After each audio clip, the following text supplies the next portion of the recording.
रात भर उर्वशी बेचैनी के मारे ठीक से सो नहीं पाई।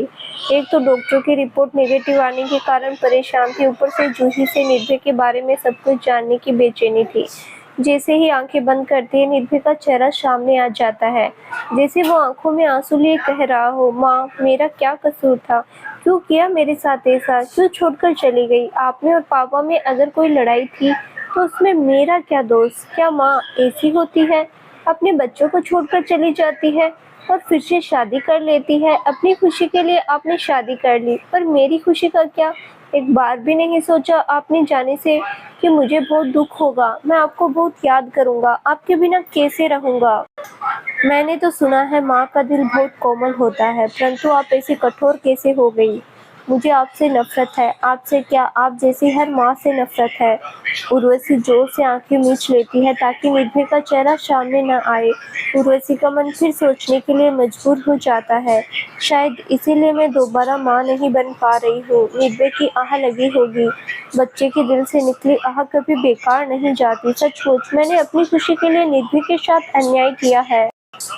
और जूही को देखो, आदित्य से इतना धोखा मिलने के बाद भी उसके बच्चे को जन्म देकर इतनी अच्छी तरह से परवरिश कर रही है। सचमुच जूही बहुत ग्रेट है। जूही में और मुझ में बहुत फर्क है, इसीलिए शायद जूही को बहुत ज़्यादा पसंद करता है निर्भय, सम्मान भी देता है। रात तो जैसे तैसे बेचैनी में बीत गई उर्वशी की, मगर सुबह ऑफिस आते ही सबसे पहले वो जूही के कमरे में दाखिल हुई। गुड मॉर्निंग जूही। गुड मॉर्निंग उर्वशी मैम, आइए बैठिए। उठकर खड़ी होती हुई जूही ने कहा, ऑफिस डेकोरम मेंटेन करना छोड़ो जूही, अभी हम दोनों ही बातें कर रहे हैं, यहाँ पर कोई नहीं है, बहुत देर मैं इंतजार नहीं कर सकती। पहले तुम बताओ कि कल निर्भय से क्या बात हुई, कैसा लगा उससे मिलकर। उर्वशी बहुत बेचैन लग रही थी। बताती हूँ, सुबह सुबह आई हो, पहले 2 कप कॉफ़ी हो जाए। हाँ मंगा लो 2 कप कॉफ़ी, थोड़ा रिलैक्स हो जाएंगे। घर में तो चैन से बैठकर पी नहीं पाते, आने की जल्दी रहती है। यहाँ बैठकर चैन से कॉफ़ी पी लेती हूँ, पीते पीते बात करेंगे। गोविंद 2 कप कॉफ़ी भिजवा देना। जूही ने सर्वेंट को आवाज़ लगाई। कॉफ़ी का कप हाथ में लेकर उर्वशी ने जैसे ही जूही की ओर देखा तो जूही थोड़ी सकपका गई, क्योंकि उर्वशी की आंखों के नीचे काले घेरे बन गए थे। चेहरा भी बिल्कुल मुरझाया हुआ सा लग रहा था। तुम्हें क्या हो गया उर्वशी, ऐसा लग रहा है रात भर सोई नहीं, चेहरा मुरझाया हुआ सा लग रहा है। जूही ने चिंता जताई। कुछ नहीं, रात को थोड़ी टेंशन हो रही थी, इस कारण अच्छे से नींद नहीं आई। तुमसे मिलने की बहुत बेचैनी थी। निर्भय के बारे में सारी बातें जानने की बड़ी बेचैनी थी। अब बताओ सारी बातें, कल क्या क्या बातें हुई। उर्वशी अधीर हो उठी। निर्भय से मिलकर बहुत अच्छा लगा मुझे, बहुत प्यारा बच्चा है। आगे की बातें कैसे बताएं, सोचकर रुक गई जूही। क्या हुआ, बात करते करते क्यों रुक गई। मुझे बहुत बेचैनी हो रही है सब कुछ जानने की। देखने में आदित्य का डुप्लीकेट लगता है निर्भय, ऐसा लग रहा है बिल्कुल जूनियर आदित्य सामने है। हंसने का ढंग तो तुम्हारे जैसा है, बहुत प्यारी सी हंसी, मगर बातें करने का ढंग आदित्य जैसा ही है। मेरी बात सुनकर तुम बुरा मत मानना, मैंने जो समझा वही कह रही हूँ। ये सब तो ठीक है, तुम सही कह रही हो, मगर बात क्या हुई। मुझसे पढ़ने की जिद कर रहा था, कह रहा था मेरा बड़ा फैन है, मेरी बातें अच्छी लगती है, इसीलिए मुझसे सीखकर मेरे जैसा बनना चाहता है।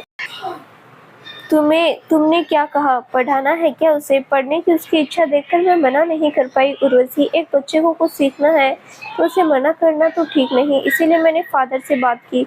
उन्होंने एक रूम देने का वादा किया है। मैं एवरी संडे को जाकर मोरल क्लास लूंगी, अगर दूसरे बच्चे भी आना चाहे तो आ सकते हैं। ये तुमने अच्छा किया जूही, मुझे अच्छा लगा सुनकर, परंतु आदित्य तैयार है क्या। हाँ मैंने आदित्य से बात कर ली, वो तो बहुत खुश है, खुशी से पागल हो रहा था, बार बार मुझे थैंक्स दे रहा था। फिर तो और भी अच्छा है। अच्छा ये बताओ कि मेरे बारे में कोई बात हुई। हाँ मैंने कहा था मुझसे क्यों पढ़ना चाहते हो, मोम से पढ़ लो। कहते कहते फिर रुक गई जूही। क्या हुआ, रुक क्यों गई। जो भी हुआ क्लियर बोलो ना, मैं सब कुछ सुनने के लिए तैयार हूँ। सुनकर तुम्हें दुख होगा, कैसे बताऊँ, तुम्हें दुखी नहीं देख सकती। कम ऑन जूही, जो भी सच है बताओ। डोंट वरी, मैं इतनी कमजोर नहीं हूँ। तुम्हें पसंद नहीं करता, कह रहा था, मैं मिलना भी नहीं चाहता। क्यों, मैं तो जाकर बहुत प्यार से बात करती हूँ उससे, फिर क्या हो गया। तुम्हारी दूसरी शादी वो एक्सेप्ट नहीं कर पाया, उसे लगता है तुमने एक गलत कदम उठाया है। माँ को बच्चे को छोड़कर नहीं जाना चाहिए और दूसरी शादी नहीं करनी चाहिए। बाल मन है, पता नहीं मन के अंदर क्या क्या चलता होगा। कितने प्रश्न उठते होंगे। मुझसे भी कह रहा था, फिर आपने क्यों नहीं की शादी अपनी बेटी को छोड़कर? मोम ने मुझे क्यों छोड़ दिया? सारी बातें तो मैं उसे समझा नहीं सकती, इसीलिए मैंने इतना कहा। ऐसी बातें नहीं करते बेटा, क्या कहूँ बोलो। मेरे पास कोई जवाब था ही नहीं। बात करते करते जूही की आंखें नम हो उठी। उर्वशी भी बिल्कुल खामोश हो गई, उसकी भी आंखें नम और गला भर आया। सही कहा तुमने जूही, तुम क्या जवाब देती? मैं भी तो उसे कैसे समझाऊं। आदित्य और मेरे बीच में कुछ भी अच्छा नहीं चल रहा था, पर उसमें उस मासूम का क्या दोष? उस मासूम को कैसे समझाऊं? हाँ, मुझे उसे साथ लेकर आना चाहिए था, परंतु उस समय जो निर्णय मैंने लिया, अब लग रहा है मैंने गलत निर्णय लिया है। अब कुछ नहीं हो सकता। जब वो खुद मुझे पसंद नहीं करता तो उसे फोर्स करके लाने का कोई मतलब भी नहीं है। फिर एक बार उसकी जिंदगी में उथल-पुथल मचेगा। अभी वो अपने डैड और दादी के साथ बहुत खुश है, रहने दो। मुझे मेरे किए की सजा मिल गई। मैंने उस मासूम को दुख दिया, इसीलिए मेरी कोख सूनी रह गई। केवल कोख ही नहीं, मेरा मन का कोना भी सूना-सूना है। मैंने भी तुम्हें यही समझाना चाह रही थी, पर इसकी आवश्यकता नहीं है। तुम समझदार हो, खुद ही समझ गई। परंतु जूही, सब कुछ होते हुए भी मेरे मन में ये सूनापन क्यों है? राघवेंद्र मुझसे बहुत प्यार करता है, समाज में पहचान है, जायदाद है, मैं अपने मॉम डैड के साथ रहती हूँ, फिर भी ये सूनापन क्यों है? शायद कोई बच्चा मेरे सूनेपन को दूर कर सकता है, परंतु नसीब देखो, मैं माँ नहीं बन सकती। क्यों नहीं बन सकती? एक बच्चे को गोद ले लो। तुम्हारे लिए गोद लेना तो कोई मुश्किल काम नहीं है। तुम्हारी जैसी हस्ती को कोई भी अनाथ आश्रम बच्चा खुशी से दे देगा। इसके लिए मेरा मन अभी तैयार नहीं है। मैं तो चाहती थी मेरे और राघवेंद्र के प्यार की निशानी हमारी गोद में खेले, मगर डेस्टिनी देखो, ये संभव ही नहीं है। मैं तुमसे फिर से कह रही हूँ जूही, अगर हो सके तो लौट जाओ आदित्य के पास। मेरे निर्भय को एक अच्छी माँ मिल जाएगी। निर्भय तुम्हें बहुत पसंद करता है, वो खुश हो जाएगा। उर्वशी की आंखों के कोरों में आंसू तैरने लगे। ये संभव नहीं है उर्वशी। क्यों संभव नहीं है? आदित्य से तुमने बात तो कर ली, निर्भय को छोड़ने आएगा तब मिलेगा भी। उसके साथ बैठकर बात कर लेना, फिर खुद को तैयार कर लेना। ये संभव नहीं है उर्वशी। मैं अपने मॉम डैड के लिए कोई भी रिस्क नहीं ले सकती। आदित्य निर्भय को बाहर से छोड़कर चला जाएगा। मैंने उससे वादा लिया है, वो मुझसे मिलने ही आएगा। निर्भय तुम्हारा बेटा है, इसीलिए जितना मन पड़ेगा उसके लिए मैं करूंगी। दूसरों बच्चों के लिए करने का सोचा है तो निर्भय तो अपना है।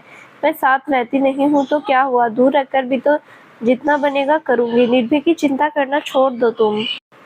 ठीक है, जैसा तुम कह रही हो ठीक है, मगर जीवन में कभी समय तुम्हें मौका देता है तो आदित्य को माफ कर देना। मैं जानती हूँ आदित्य तुमसे प्यार करता है, केवल तुमसे ही प्यार करता है। अच्छा, तो मैं अब चलती हूँ। तुमसे बात करके मन हल्का हो गया। बच्चा गोद लेने के बारे में जरूर सोचना उर्वशी, जीवन का सूनापन कम हो जाएगा। एक बच्चे का आ जाना जीवन में बहुत बदलाव ला देता है। ओके, तुम्हारी बात पर सोचूंगी। एक मुस्कान देकर उर्वशी अपने केबिन से बाहर निकल गई। जूही घर में आते ही सबसे पहले अपनी लाडली लेखा को ढूंढती है। लेखा भी दौड़कर अपनी माँ के स्वागत के लिए जाती है, मगर आज वो चुपचाप अपने कमरे में बैठी थी। जूही उसे ढूंढते ढूंढते उसके कमरे में आई तो देखा पढ़ने का बहाना बनाकर बैठी हुई है। जूही समझ गई आज किसी कारण से अपनी मोम से नाराज है। धीरे से लेखा के पास आकर उसके सर पर हाथ रखते हुए जूही ने पूछा, क्या हुआ मेरी परी को? आज मुझसे बात नहीं की, मेरा वेलकम भी नहीं करने आई। मैं आपसे बात नहीं करूंगी मोम, आपसे बहुत नाराज हूँ। मैं जान सकती हूँ मेरी परी क्यों नाराज है? कितने दिन हो गए आपने मुझे कहीं घुमाने नहीं ले गई, हमेशा अपने काम में बिजी रहती हैं। स्कूल जाना, पढ़ाई करना, खाना और सो जाना। मैं घर में बैठ बैठ कर बहुत बोर हो रही हूँ। कितने दिन हो गए मुझे मॉल भी लेकर नहीं गई, बहुत सारी शिकायत थी लेखा को। अच्छा, तो मेरी परी मुझसे नाराज है। ठीक है, इस संडे को हम परी को एक नई जगह पर लेकर जाएंगे, बहुत मजा आएगा, नए नए दोस्त मिलेंगे। माँ की बात सुनकर लेखा खुशी से उछल पड़ी। सच मोम, कहाँ जाएंगे हम? सरप्राइज है, अभी से कैसे बताए, संडे को पता चलेगा। ठीक है मोम, अब फ्रेश होकर आओ। तुमने हॉर्लिक्स वाला दूध पी लिया? नहीं मोम, मैंने आज नहीं पिया, आपसे नाराज थे इसीलिए। नानी ने दिया था मगर मैंने मना कर दिया। आप फ्रेश होकर आओ, मैं आपके लिए चाय और अपने लिए दूध लेकर आती हूँ। दोनों मिलकर पीते हैं और बातें करेंगे। मेरी परी तो बहुत समझदार हो गई। ठीक है, मैं फ्रेश होकर आती हूँ। माँ और बेटी दोनों दिन भर की दिनचर्या के बारे में सारी बातें एक दूसरे को जरूर शेयर करती है, खासकर दिन भर स्कूल में क्या हुआ क्या नहीं हुआ, पढ़ाई कैसी हुई, होमवर्क क्या दिया। किसी ने कुछ कहा तो नहीं? आधी बातें जूही लेखा से अवश्य पूछती है। दोनों अपनी अपनी बातें करने में व्यस्त थे कि इतने में नानी प्रतिभा हाथ में चाय का कप लेकर दोनों के पास आ गई। क्या बात हो रही है माँ बेटी में? हंसते हुए प्रतिभा ने पूछा। बस दिन भर की बातें हो रही है मोम। आज लेखा ने स्कूल में क्या किया, क्या होमवर्क दिया, आदि आदि। डैड की तबीयत कैसी है मोम? डैड क्या कर रहे हैं? सामने लॉन में बैठकर चाय पी रहे हैं, कोई किताब लेकर बैठे हैं। तबीयत तो जैसी थी वैसी ही चल रही है, ना खराब और ना ही सुधार है। डेट भी सामने आ रही है, डेट को ले जाना है एक दिन डॉक्टर के पास। तो चिंता मत कर, मैं ले जाऊंगी। दिन भर भागती रहती है, कभी तो आराम नहीं मिलता। अब देखो तब काऊं ही काऊं। इसीलिए तो मैं आज नाराज थी मोम से, हमेशा काम करती रहती है, कभी मुझे कहीं पर लेकर नहीं जाती। कितने दिन हो गए नानी, मॉल भी नहीं गए। शिकायत के लहजे में कहा लेखा ने। बिल्कुल सही कहा तूने लेखा, इस संडे को कहीं ले जाना परी को घुमाने। इस संडे का काम का बहाना मत बनाना। प्रतिभा ने लेखा का साथ दिया। हाँ मोम, मैंने वादा किया है परी से, इसे ले जाऊंगी संडे को। संडे को मेरा एक प्रोग्राम है बच्चों के लिए, परी भी चलेगी मेरे साथ। वहीं से दोनों माँ बेटी चले जाएंगे मॉल। सामने परी का बर्थडे भी आ रहा है, उसे कुछ कपड़े दिलवा देंगे उसके मनपसंद का। हम घर पे लंच नहीं करेंगे, मॉल में ही करेंगे। आप दोनों घर में लंच अपने हिसाब से ही बनवा लेना। जूही ने सारा प्रोग्राम बताया माँ को। ये तो बहुत अच्छा किया तूने, इस संडे को कहीं न जाकर पूरा समय लेखा को देने का सोचा। बच्चों का क्या प्रोग्राम है बेटा? जिज्ञासावश प्रतिभा ने पूछा। सेंट जोसेफ कॉन्वेंट में बच्चों का मोरल क्लास लेना है। फादर ने एक रूम दिया है, अब मैं एवरी संडे को बच्चों की एक क्लास लूंगी। मेरा मोटिवेशनल टॉक सुनने के बाद बच्चे तो मेरे फैन हो गए मोम। बच्चों की ही डिमांड है, परी को भी मजा आएगा, बहुत से नए बच्चों से दोस्ती हो जाएगी। संडे को तो घर में नहीं रहेगी, फिर बिजी रहेगी संडे को। कभी कभी हमारे साथ ही तो बैठा कर, एवरी संडे न जाकर मंथ में 2 संडे जाया कर, 2 संडे घर में बिताया कर। तेरे डैड से भी तो कभी कभी मुलाकात करनी चाहिए, बैठकर बातें करनी चाहिए। अपने मन में आई बात प्रतिभा ने स्पष्ट कर दिया। ठीक है मोम, आप जैसा चाहते हैं वैसा ही होगा। एवरी मंथ 2 संडे जाया करूंगी। अब तो खुश हो ना तुम लोगों की खुशी में ही मेरी खुशी है। एक समझदार बेटी की भांति जूही ने माँ की आज्ञा का पालन किया। जूही अब ऐसा कोई भी कार्य नहीं करना चाहती थी जिससे उसके मॉम डैड को कोई दुख पहुंचे। जूही ने आदित्य के बेटा निर्भय के बारे में अपने मॉम से कुछ भी नहीं बताया। इस समय मॉम डैड दोनों की तबीयत इतनी अच्छी नहीं रहती, इसीलिए उनसे ये बात छुपाना ही बेहतर है। सोचकर ये निर्णय लिया कि दोनों से इस बारे में कोई बात नहीं करेगी। निर्भय से लेखा का परिचय तो अवश्य कराएगी जूही, मगर लेखा को भी ये नहीं बताएगी कि आखिर निर्भय किसका बेटा है। बताए भी तो क्या बताए? आदित्य चोपड़ा एक बिजनेसमैन है, कहने से लेखा को क्या समझ में आएगा? इसीलिए केवल एक दोस्त के रूप में उसका परिचय कराएगी। जूही ने जो भी सोचा समय के हिसाब से सही सोचा। आगे समय क्या रंग लाता है ये तो किसी को भी नहीं पता है। जूही स्कूल बिल्कुल समय से पहुंची। बेटी लेखा के साथ रूम में बच्चों के आने का इंतजार कर रही थी। स्कूल के स्टाफ से रूम अच्छे से तैयार कर दिया था, सब बच्चों के बैठने की जगह का इंतजाम कर दिया। सब कुछ देखकर जूही को बहुत अच्छा लगा। मन ही मन सोचने लगी, सचमुच फादर बहुत ग्रेट इंसान है, रियली ए हम्बल पर्सन। उनसे मिलकर मन खुश हो जाता है, बहुत पॉजिटिविटी है उनमें। अकेले निर्भय के कारण मेरे कहने पर इतना सब इंतजाम कर दिया, परंतु अभी तक निर्भय नहीं आया। दूसरे बच्चे आएंगे कि नहीं पता नहीं, परंतु निर्भय को तो आ जाना चाहिए, उसी के कारण तो इतना अरेंजमेंट किया गया है। जूही अपनी ही दुनिया में खोई हुई थी कि उसके कानों में आवाज पड़ी, मैं आई कम इन मैम। जूही ने नजर उठाकर देखा, प्यारी सी मुस्कान बिखेर कर दरवाजे के सामने निर्भय खड़ा है। निर्भय की मुस्कान देखकर जूही खुश हो गई। उसका मन सोच की दुनिया में विचरण करने लगा। कितना खुश है निर्भय, कितनी प्यारी सी मुस्कान बिखेर दी उसने। सच, एक बच्चे के चेहरे पर अगर मुस्कान आ जाए तो इससे बड़ा पुरस्कार कुछ नहीं हो सकता। जूही को चुप देखकर निर्भय ने फिर से कहा, मैं आई कम इन मैम। निर्भय की आवाज कानों में पड़ती ही जूही सोच की दुनिया से बाहर आ गई। उसने मुस्कुराते हुए कहा, yes yes come in. Good morning ma'am. Very good morning. How are you? I am fine ma'am. How are you? I am also fine. आप किसके साथ आए हैं? जूही ने मुस्कुराकर पूछा। हालांकि उसे पता था कि जरूर आदित्य के साथ ही आया होगा। पापा के साथ आया मैम। पापा चले गए कि बाहर खड़े हैं? जिज्ञासावश पूछा जूही ने। पापा मुझे छोड़कर ही वापस घर चले गए, 12 बजे फिर लेने आ जाएंगे। बातचीत चल ही रही थी कि 2 बच्चे और आ गए। आकर दोनों ने विश किया और जूही के सामने खड़े हो गए। पहले आप दोनों अपना परिचय दो, आपका क्या नाम है? एक बच्चे से पूछा जूही ने। मेरा नाम नितिन है, मैं क्लास 9th में पढ़ता हूँ मैम। मेरा नाम सूर्यांश अरोड़ा है, मैं 8th क्लास में पढ़ता हूँ। निर्भय को तो आप जानते ही हो, मेरे साथ मेरी बेटी लेखा है, 8th क्लास में पढ़ती है, सेंट मेरी कॉन्वेंट स्कूल में। लेखा का परिचय करते हुए जूही ने कहा। सबसे पहले सूर्यांश आगे बढ़ा और लेखा की ओर हाथ बढ़ाते हुए कहा, मुझसे दोस्ती करोगी? लेखा ने भी फौरन मुस्कुराकर हाथ मिलाते हुए कहा, ऑफ कोर्स, आज से हम दोनों दोस्त हुए। थैंक यू फ्रेंड, मुस्कुराकर सूर्यांश ने कहा। सूर्यांश को इस तरह बिंदास बात करते हुए देखा तो जूही को अपना जमाना याद आ गया। एक दिन आदित्य ने भी ऐसे ही हाथ बढ़ाकर कहा था, फिर दोनों में दोस्ती हुई। ऐसी दोस्ती की स्कूल में बहुत चर्चा होने लगी थी। सब कुछ सोचकर जूही थोड़ी देर के लिए घबरा सी गई, फिर खुद को शांत कर लिया, ये सोचकर कि दोनों अलग अलग स्कूल में पढ़ते हैं। सूर्यांश के बाद नितिन भी आगे बढ़ा, केवल इतना कहा, hello Lekha, how are you? I am fine, how are you? I am also fine, glad to meet you. Same here, thank you, Lekha ने मुस्कुराते हुए कहा। जूही ने फिर धीरे से बच्चों से कहा, आप सब डेस्क पर एक जगह बैठ जाओ, मैं क्लास शुरू करती हूँ। क्लास के बाद आप लोगों को जो भी सवाल करना है कर सकते हैं, मुझे जितना बन पड़ेगा मैं आप लोगों को समझा दूंगी। सभी बच्चों ने एक साथ कहा, ओके मैम। जूही बच्चों को एटिकेट्स, मैनर्स के बारे में एक एक करके समझा रही थी। बच्चे बहुत ध्यान से सारी बातें सुन रहे थे। उसके बाद हिंदुस्तानी संस्कार, संस्कृति के बारे में समझाने लगी। हमारे समाज में जो पारिवारिक प्रथा आज भी बहुत अच्छे से चली आ रही है, इस बारे में डिटेल से बता रही थी। पुराने समय में संयुक्त परिवार होता था, उस बारे में भी कुछ कुछ बातें बच्चों को समझाया और परिवार प्रथा का महत्व क्या होता है उसकी अच्छी जानकारी दी। सबसे पहला प्रश्न निर्भय ने किया, मैम, जब हमारे समाज में परिवार प्रथा पर जोर दिया जाता है तो परिवार टूटता क्यों है? निर्भय का प्रश्न सुनकर जूही समझ गई उसके मन में क्या चल रहा है। वो ब्रोकन फैमिली का बच्चा है, माँ से अलग होने का दर्द सहा है। उसके दिल में ये प्रश्न उमड़ घुमड़ रहा होगा कि आखिर माँ और पापा क्यों अलग हो गए। अब इतने छोटे बच्चे को सारी बातें समझा तो नहीं सकते, परंतु बताना तो पड़ेगा, उसको संतुष्ट करना ही पड़ेगा।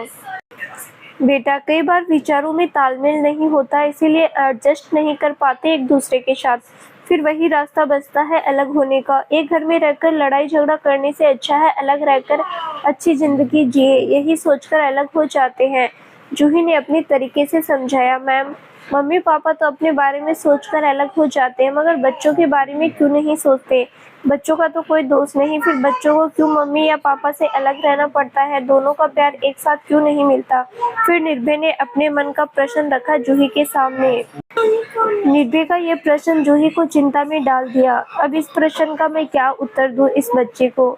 सच में बच्चों का क्या दोष है? मम्मी पापा की गलती की सजा बच्चों को क्यों मिलती है?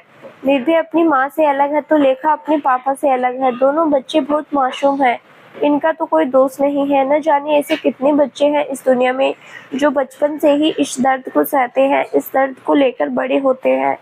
कई बच्चे डिप्रेशन में आ जाते हैं और कई बच्चे डिप्रेशन में बुरे रास्ते पर चल पड़ते हैं। प्यार पर से उनका भरोसा उठ जाता है, वे किसी से प्यार कर भी लेते हैं तो जीवन भर प्यार को निभा नहीं पाते, उनका मन कहीं न कहीं भटकता ही रहता है। क्या उत्तर दूं अब मैं? अब मुझे कुछ तो इसको समझाना ही पड़ेगा। आपने बिल्कुल सही कहा, माता पिता अपने सुख के तो सोच लेते परंतु बच्चों के बारे में नहीं सोचते। सबसे पहले माता पिता को अपने सुख का नहीं बच्चों की खुशी का सोचना चाहिए, परंतु बात इतनी बढ़ जाती है कि उस समय उनका दिमाग शायद काम नहीं करता या सोच नहीं पाते, या तो उन पर ईगो हावी हो जाता है। ये जो ईगो है ना, ये सभी मुसीबतों की जड़ है। इसीलिए मुझे आप लोगों से यही कहना है कि आप अपने मन का ईगो निकाल कर बाहर फेंकने की कोशिश करो। उस खाली स्थान को अच्छी भावना और अच्छे विचारों से भर दो। किसी से जलन की भावना रखने की बजाय उससे मित्रता का हाथ बढ़ाओ। देखना, जीवन में कभी मुश्किल घड़ी आए तो उसे आप अच्छे विचारों से सोच समझकर सुलझा सकते हो, बात लड़ाई तक नहीं पहुंचेगी। अपने तरीके से जूही ने बच्चों को समझाया। मगर मैम, मम्मी पापा लोग भी तो बहुत पढ़े लिखे होते हैं, उनको अपने ईगो पर कंट्रोल करना क्यों नहीं आता? क्या कभी उन्होंने कोई मोटिवेशनल टॉक या मोरल क्लास अटेंड नहीं किया? इस बार प्रश्न किया सूर्यांश ने। सूर्यांश का प्रश्न सुनकर जूही सोचने लगी। सूर्यांश का प्रश्न बिल्कुल वाजिब है। क्या सचमुच हमारे समय में हमने कभी मोटिवेशनल टॉक या मोरल क्लास अटेंड नहीं किया है, मगर एक कान से सुनकर दूसरे कान से निकाल दिया, उस बात पर गौर नहीं किया, ना अमल करने की कोशिश की। यही तो कमजोरी है, इसी कमजोरी को तो दूर करना है। अब बच्चों को कैसे समझाएं कि उस जमाने के लोग अपनी कमजोरी पर लगाम क्यों नहीं कस पाए? जिस बात पर हम खुद अमल नहीं कर पाए उस बात को बच्चों को समझा रहे हैं। बच्चों के मन में प्रश्न तो होगा ही, फिर भी कुछ तो कुछ समझाना ही पड़ेगा। आपका प्रश्न बिल्कुल वाजिब है बेटा, बहुत अच्छा प्रश्न किया आपने। हमारे समय भी मोटिवेशनल टॉक और स्कूल में मॉरल क्लासेज होती थी, मगर शायद उस समय अमल नहीं करते थे हम। ये हमारी कमजोरी है। हमारी कमजोरी बताने में हमें कोई शर्म नहीं। हमें भी अपनी कमजोरी पर जीत हासिल करनी चाहिए थी, मगर नहीं की। उसी से तो हमने सीखा है कि आगे की जनरेशन वो गलती नहीं करनी है जो हमने की है। इसीलिए मैंने मोटिवेशनल टॉक देना शुरू किया है। अब आप लोगों के हाथ में है कि आप उस पर अमल करते हैं या सुनकर भूल जाते हैं। मुझे पूरी आशा है कि इस जनरेशन में बदलाव जरूर आएगा। आपने जो सुना ही है, दुनिया में परिवर्तन ही है जो स्थायी है, बाकी सब चीजें क्षण भंगुर है। आज है तो कल नहीं है, इसीलिए परिवर्तन को स्वीकार करना बहुत आवश्यक है। और किसी के मन में कोई प्रश्न? जूही ने बड़े प्यार से बच्चों से पूछा। नहीं मैम, कोई प्रश्न नहीं है। हम थोड़ी देर में आपस में बात करेंगे, डिस्कस करेंगे, दोस्ती का हाथ बढ़ाएंगे एक दूसरे से, इस बार नितिन ने कहा। ऑफ कोर्स, वेरी गुड, बहुत अच्छी बात है। आप लोग बैठकर आपस में बात करो, डिस्कस करो।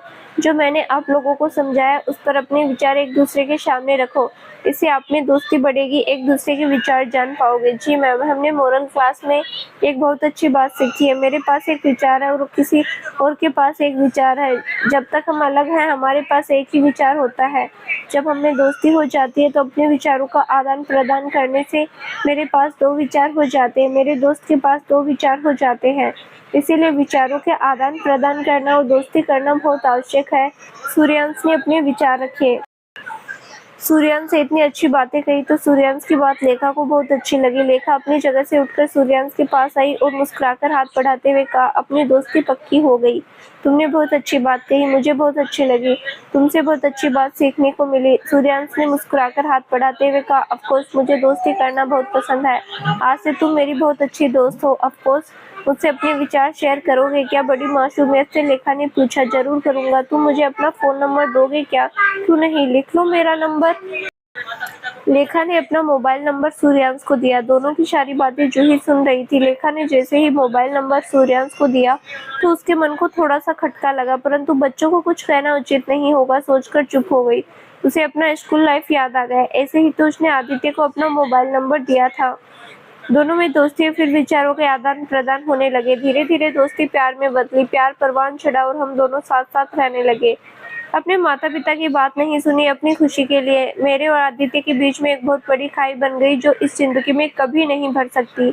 जूही का मन लेखा को लेकर चिंतित हो उठा और उसे डर भी लगने लगा, परंतु वो अपने टॉक में यही बताती है कि दोस्ती का हाथ बढ़ाओ, दुश्मनी कम करो। फिर बच्चों को कैसे कह दे कि दोस्ती मत करो।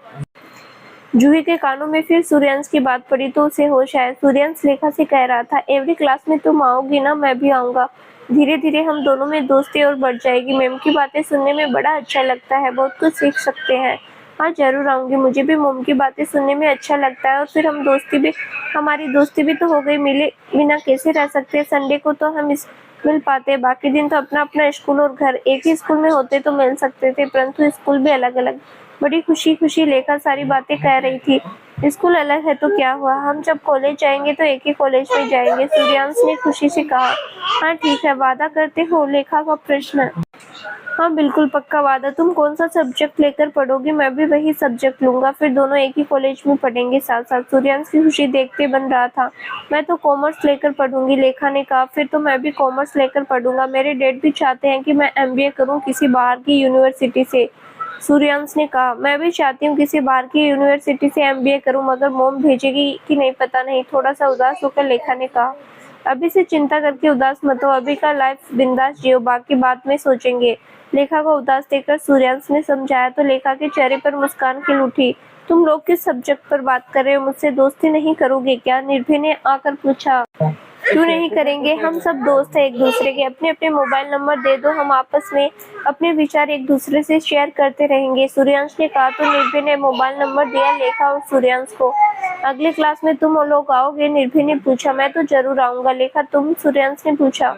मेरी मोम आएगी तो मैं घर में बैठकर क्या करूंगी? मुझे तो बहुत अच्छा लग रहा है सबसे मिलना, बातें करना, मोम का टॉक सुनना। इससे अच्छा संडे को और क्या हो सकता है? खुशी खुशी लेखा ने कहा। Okay, we are coming next Sunday, then we can meet again, Nirbhay ने उत्साह पूर्वक कहा। बच्चों कर ली डिस्कस, सारी बातें हो गई दोस्ती एक दूसरे से, तो आज का क्लास यही खत्म करते हैं और नेक्स्ट संडे हम आ रहे हैं। नेक्स्ट संडे हमने आपको जो जो क्वेश्चन दिए थे उसका आंसर तैयार करना नेक्स्ट टू नेक्स्ट संडे सब लेकर आना, सबको मार्क्स भी देंगे। और एक बात, अपनी अपनी क्लास में सब बच्चों को आप बताना, इस क्लास के बारे में ज़्यादा बच्चे आएंगे तो अच्छा होगा, ज़्यादा लोगों से दोस्ती हो सकती है आप लोगों की। बच्चों के साथ जूही भी बच्ची बनकर आज संडे एंजॉय कर रही है। बहुत अच्छा एक्सपीरियंस है, जिसे खुशी खुशी जी रही है जूही। बच्चों को देखकर मन खुशी से भर जाता है। बच्चे भी उसे इतना पसंद करते भी उसकी हर बात को पत्थर की लकीर समझकर मानते। जूही मन ही मन सोचने लगी, काश ये बच्चे दूसरों के साथ भी ऐसा ही व्यवहार करे। मेरी क्लास से कुछ सीखे और अपने जीवन में अमल करे तो मेरी मेहनत सफल हो जाएगी। अगर एक बच्चे ने भी अपने जीवन में सब बातें आत्मसात करके अच्छे रास्ते पर चलकर दूसरों को कुछ अच्छी बातें सिखाए तो मैं अपने आप को सफल समझूंगी। जूही की जुबानी निर्भय की वो बात की। वो उर्वशी से नफरत करता है, उसे मिलना नहीं चाहता। सुनकर उर्वशी कुछ दिनों से अशांत है। सचमुच बात ही कुछ ऐसी है, अशांत होने वाली, परंतु इसमें उस बच्चे का कोई दोष नहीं है।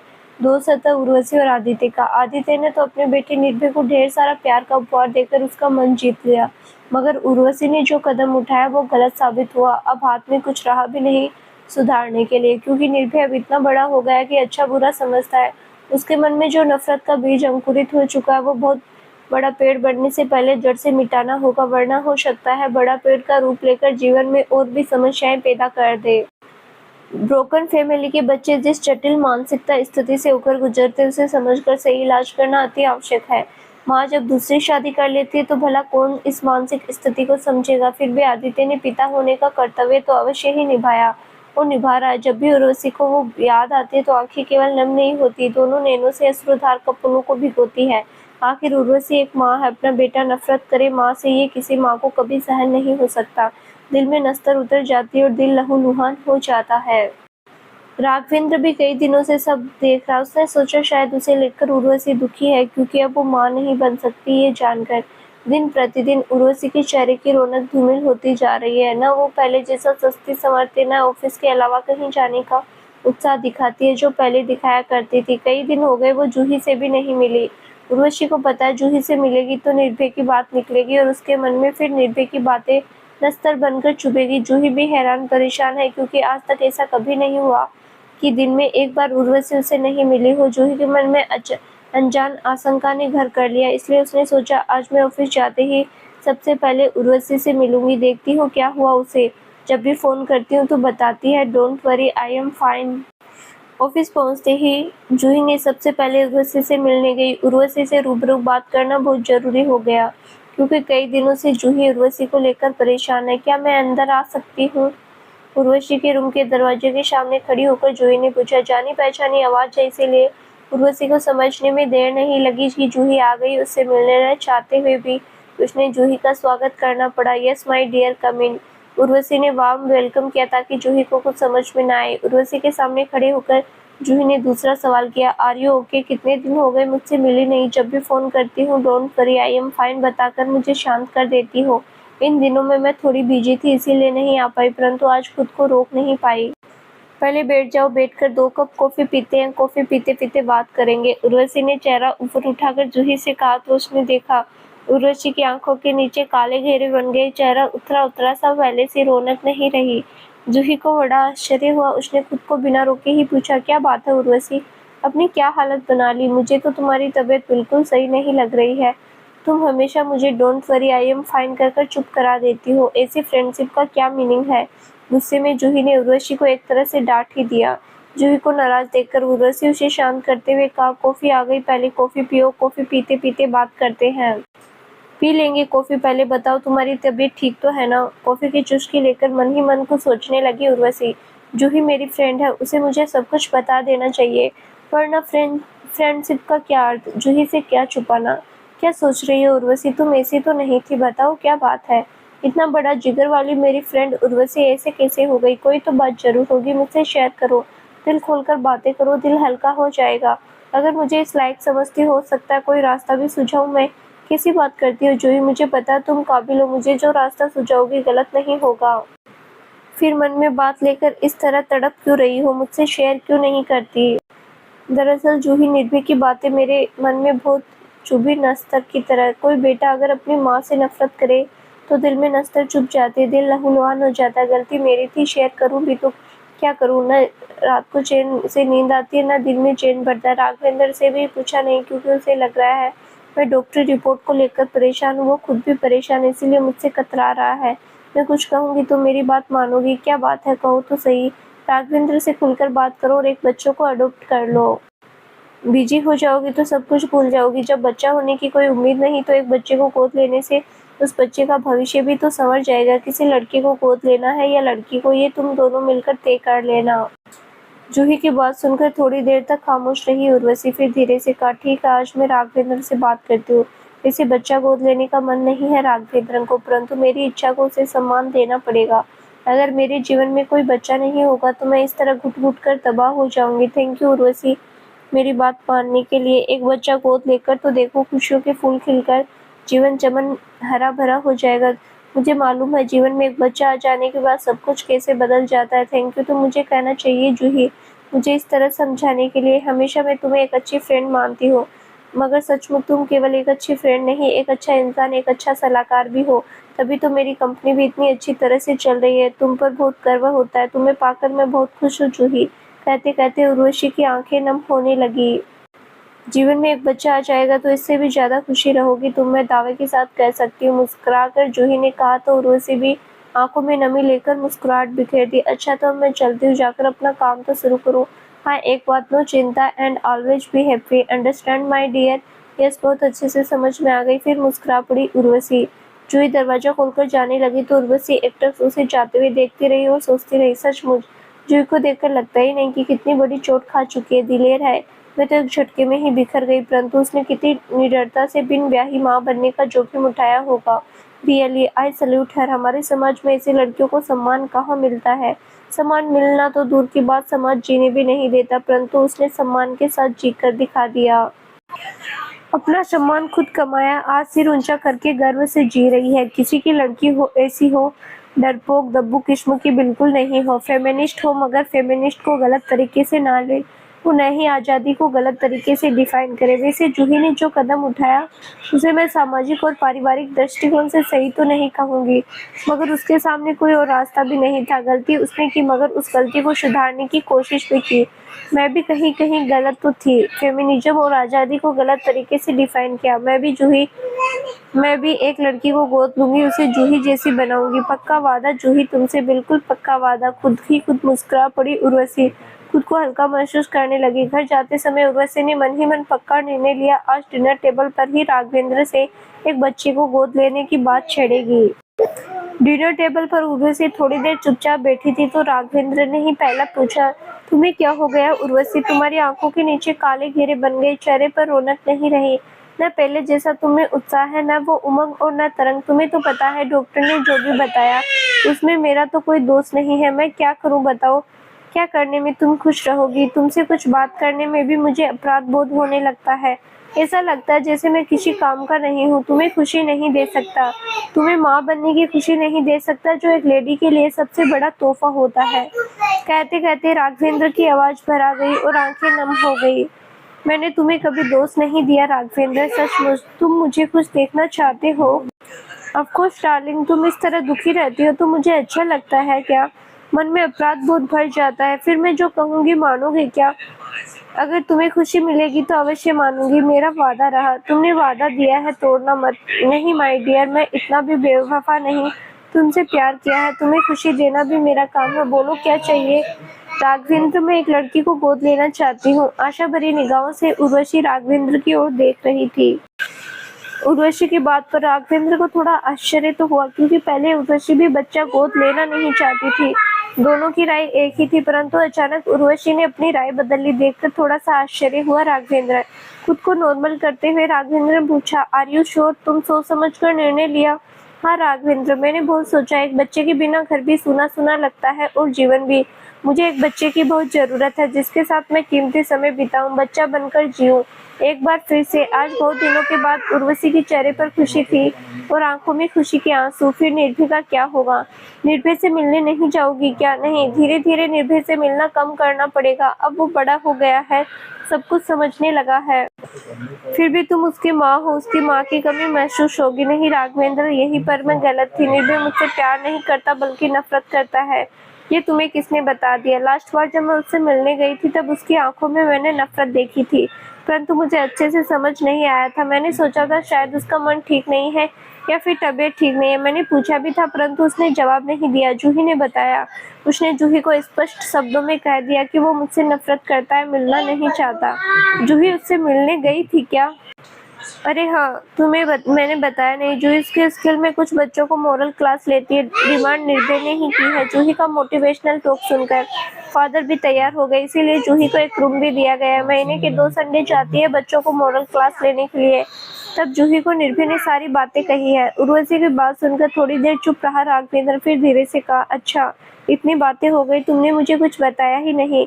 जब से जूही ने मुझे वो बात बताई तब से मैं अपने मन के साथ एक तरह का युद्ध लड़ रही हूँ, खुद को समझा नहीं पा रही हूँ। इसीलिए मैंने तुमसे इस बारे में कोई बात नहीं की और मैं समझ रहा था तुम मुझे लेकर परेशान हो, इसीलिए मैंने बात करने की हिम्मत ही नहीं की। इसी तरह 2 दिलों के बीच में गलतफहमियां पैदा हो जाती है और दूरियां बढ़ती है। हम दोनों ने ही गलत किया, आगे से मैं ऐसी गलती नहीं करूंगा। जो भी हो बात खुलकर करो, जो बीच में किंतु परंतु रहता ही नहीं है। मेरा भी वादा राघवेंद्र, कोई भी बात मैं तुमसे नहीं छुपाऊंगी, परंतु मैं एक बेटी को गोद लेना चाहती हूँ। तुमने अभी तक कुछ कहा नहीं। तुम चाहती हो तो मैं मना कैसे कर सकता हूँ? चलो कल ही जाकर हम किसी अनाथ आश्रम में देखते हैं। जो बच्चे तुम्हें पसंद हो अपने पसंद से चूज कर लेना, फिर कानूनी कार्रवाई कर लेंगे। अब तो खुश होना, अब ये उदासी का लबादा फेंककर जरा मुस्कुराओ और खुश रहो। तुम्हें इस तरह दुखी मैं नहीं देख सकता। राघवेंद्र की बात सुनकर उसकी और प्यार भरी नजर से उर्वशी ने देखा और प्यारी सी मुस्कान बिखेर दी। राघवेंद्र उर्वशी की मुस्कान पर फिदा हो गया, उसको अपनी ओर खींचा और कहा, I love you dear, love you very much, always be happy. तुम्हारी खुशी ही मेरी खुशी है। हमारे जीवन में भी एक बच्ची आएगी, जीवन खुशियों से भर देगी। कल की सुबह हमारे लिए एक नई सुबह होगी। तो दोस्तों आगे क्या होगा जानने के लिए इस कहानी का अगला भाग जरूर देखें, जो बहुत जल्द ही इस चैनल पर प्रसारित किया जाएगा।